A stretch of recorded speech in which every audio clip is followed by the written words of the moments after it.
എന്നെ കരയിപ്പിച്ചൊരു സംഭവമാണിത്. ഡോക്ടർ ഇഷാൻ അഹമ്മദ് എന്ന് പറഞ്ഞ ഒരു പാകിസ്ഥാനി ഡോക്ടറുണ്ട്. ലോകത്തിലെ പ്രഗത്ഭരായ ഡോക്ടർമാരുടെ ഒരു കോൺഫറൻസിൽ പങ്കെടുക്കാൻ വേണ്ടി അദ്ദേഹം ഫ്ലൈറ്റിൽ യാത്ര ചെയ്യുമ്പോൾ കാലാവസ്ഥ പ്രതികൂലമായി വിമാനം ഏതോ ഒരു എയർപോർട്ടിൽ ലാൻഡ് ചെയ്യാണ്.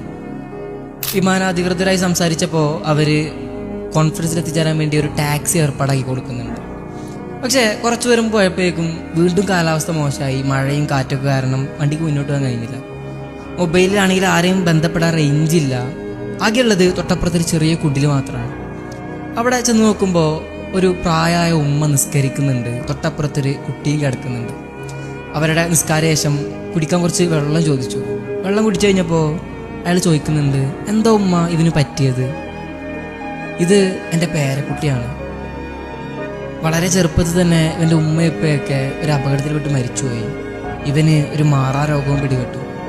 എൻ്റെ കയ്യിലുള്ള എല്ലാ സമ്പത്തും വിറ്റിട്ടാണ് ഞാനിവരെ ചികിത്സിച്ചത്. പക്ഷേ ഒരു മാറ്റമില്ല. ഇപ്പോൾ നാട്ടുകാർ പറയുന്നുണ്ട് തെക്കൻ പാകിസ്ഥാനിൽ ഒരു വലിയ ഡോക്ടറുണ്ട്, അദ്ദേഹത്തെ കണ്ടാൽ ചിലപ്പോൾ ഇവൻ്റെ രോഗം മാറിയേക്കുമെന്ന്. പക്ഷേ അദ്ദേഹത്തെ കാണാൻ ഒരുപാട് പണം ആവശ്യം വരും, കുറേ കാലം കാത്തിരിക്കേണ്ടിയും വരും. അതുകൊണ്ട് എനിക്ക് ചികിത്സിക്കാൻ ഒരു വഴിയില്ല. എന്നാലും ഞാൻ ദിവസവും അല്ലാഹുവിനോട് പ്രാർത്ഥിക്കുന്നുണ്ട് എന്തെങ്കിലുമൊക്കെ ഒരു വഴി തുറന്നു തരാൻ വേണ്ടി. അയാൾ ചോദിക്കുന്നുണ്ട്, എന്താണ് ഉമ്മ ആ ഡോക്ടറുടെ പേര്? പറയുന്നു, ഇഷാൻ അഹമ്മദ്. അയാൾ അവിടെ ഇരുന്ന് കരഞ്ഞു പോവാണ്. ചോദിക്കുന്നുണ്ട്, എന്താ മോനെ കരയുന്നത്?